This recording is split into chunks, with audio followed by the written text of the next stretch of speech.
Assalamualaikum warahmatullahi wabarakatuh. Bertemu lagi di channel Aryadin. Kali ini saya akan membagikan yang baru saja rilis dari Kemdikbud, yaitu seri belajar P3K calon ASN. Di di dalam itu tidak ada beberapa pembelajaran. Ini khususnya guru SD ya. Ini saya mengambil yang pedagogik, yaitu yang teori belajar. Di review pembelajaran nanti ada jawaban dan pembahasannya seperti ini. Bagi Anda yang baru mampir, jangan lupa untuk subscribe dan tekan loncengnya untuk mengetahui update informasi mengenai P3K Guru tahun 2021 maupun CPNS. Sebelum kita lanjut ke pembahasan, bagi Anda yang ingin belajar bersama di grup Telegram, link grupnya ada di deskripsi video ini. Nanti ada jadwalnya setiap hari apa, materinya nanti bisa diikuti. Mari kita lanjutkan ke pembahasannya. Soal nomor 1, ini soal saya ambil dari SIM PKB seri belajar PPK ya. Jadi soalnya nanti sama persis ini sama saya tambahi pembahasannya. Kalau yang di aslinya itu hanya jawabannya saja.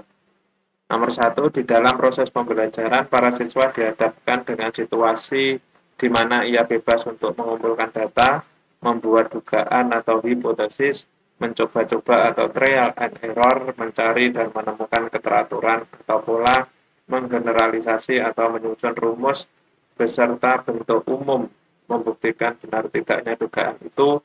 Hal ini merupakan penerapan teori belajar. Jawabannya adalah yang A, yaitu konstruktivistik. Ini kuncinya di seri belajar yang A. Pembahasannya, teori belajar konstruktivistik ini memahami belajar sebagai proses pembentukan atau konstruksi, membangun pengetahuan oleh peserta didik itu sendiri. Jadi ilmu yang didapat itu dari pembentukan siswa itu sendiri. Pengetahuan ada di dalam diri seseorang yang sedang mengetahui. Ini menurut Snow tahun 1986. Dengan kata lain, karena pembentukan pengetahuan adalah peserta didik itu sendiri, peserta didik harus aktif selama kegiatan pembelajaran, aktif berpikir, menyusun konsep, dan memberi makna tentang hal-hal yang sedang dipelajari. Tetapi yang paling menentukan terwujudnya gejala belajar adalah niat belajar peserta didik itu sendiri. Jadi kata kuncinya peserta didik harus aktif selama kegiatan pembelajaran. Ini sama seperti ini warna biru ini adalah kata kuncinya. Siswa bebas mengumpulkan data, mencoba-coba mencari dan menemukan keteraturan. Ini menunjukkan bahwa peserta didik tersebut aktif selama kegiatan pembelajaran, aktif berpikir juga. Jadi jawabannya adalah yang A. Soal nomor 2, teori belajar yang mengutamakan perubahan tingkah laku. Ini sangat mudah ditebak ya. Pada individu yang belajar dengan mengutamakan hubungan stimulus dan respon merupakan teori belajar yang A, rekonstruktivistik, yang B, kognitivistik, yang C, behavioristik, yang D, humanistik, yang E, konstruktivistik. Jawabannya adalah yang C, yaitu behavioristik. Ini kata kuncinya. Yang saya warna biru ini menyatakan bahwa belajar adalah perubahan tingkah laku. Seseorang dianggap belajar jika ia telah mampu menunjukkan perubahan tingkah laku. Pentingnya masukan atau input yang berupa stimulus dan keluaran atau output yang berupa respon. Jadi ada stimulus dan ada respon, ada input masukannya dan ada responnya. Jadi kata kuncinya ada di perubahan tingkah laku, yaitu adanya hubungan stimulus dan respon. Jika peserta didik diberi pertanyaan, maka akan ada respon jawaban. Cara mudahnya seperti itu. Soal nomor 3, seluruh komponen pendidikan memiliki tujuan yang sama, yaitu terbentuknya manusia yang ideal, manusia yang dicita-citakan, yaitu manusia yang mampu mencapai aktualisasi diri. Pernyataan tersebut merupakan bagian dari teori. Jawabannya adalah yang E, yaitu humanistik. Aplikasi teori humanistik dalam kegiatan pembelajaran cenderung mendorong siswa untuk berpikir induktif. Teori ini juga amat mementingkan faktor pengalaman dan keterlibatan siswa secara aktif dalam belajar. Semua komponen pendidikan Ini seluruh komponen, ini semua komponen pendidikan, termasuk tujuan pendidikan diarahkan pada terbentuknya manusia yang ideal, manusia yang dicita-citakan, yaitu manusia yang mampu mencapai aktualisasi diri, jadi mampu mengaktualisasikan dirinya sendiri.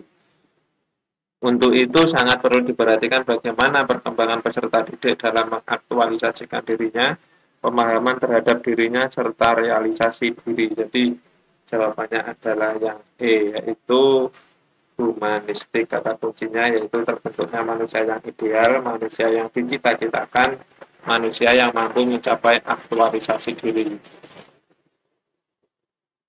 Soal selanjutnya, soal nomor 4. Menurut Brunner, apabila seseorang memahami objek-objek atau dunianya melalui gambar-gambar dan visualisasi verbal, dengan kata lain, peserta didik belajar melalui bentuk perumpamaan atau perbandingan. Hal ini merupakan tahapan dari jawabannya adalah ikonik. Jadi dalam teori belajar Brunner ini ada 3 tahap, yaitu biasa kita kenal ini simbolik, ikonik, dan enaktif. Nah, ini kata kuncinya memahami objek atau gambar dan visualisasi verbal ini menunjukkan bahwa pelajaran tersebut pada tahapan ikonik. Tahap ikonik, seseorang memahami objek-objek atau dunianya melalui gambar-gambar dan visualisasi verbal. Maksudnya dalam memahami dunia sekitarnya, anak belajar melalui bentuk perumpamaan, tampil, dan perbandingan atau komparasi. Soal nomor 5. Pernyataan berikut yang menjelaskan makna istilah kognitif adalah, yaitu yang C, kemampuan untuk memecahkan masalah. Ini dalam Kamus Besar Bahasa Indonesia, kognitif itu artinya berhubungan dengan atau melibatkan kognisi, berdasar kepada pengetahuan faktual yang empiris. Jadi kognitif itu lebih kepada pikiran. Maka jawaban yang tepat adalah kemampuan untuk memecahkan masalah karena adanya pikiran itu. Jadi kalau yang berhubungan dengan pikiran, jadi otomatis yang memecahkan masalah. Soal nomor 6. Aliran ini lebih menekankan pada keaktifan siswa selama kegiatan belajar, aktif berpikir, menyusun konsep-konsep, serta memberi makna tentang hal-hal yang dipelajari, dan yang paling penting terwujudnya belajar adalah niat peserta didik itu sendiri.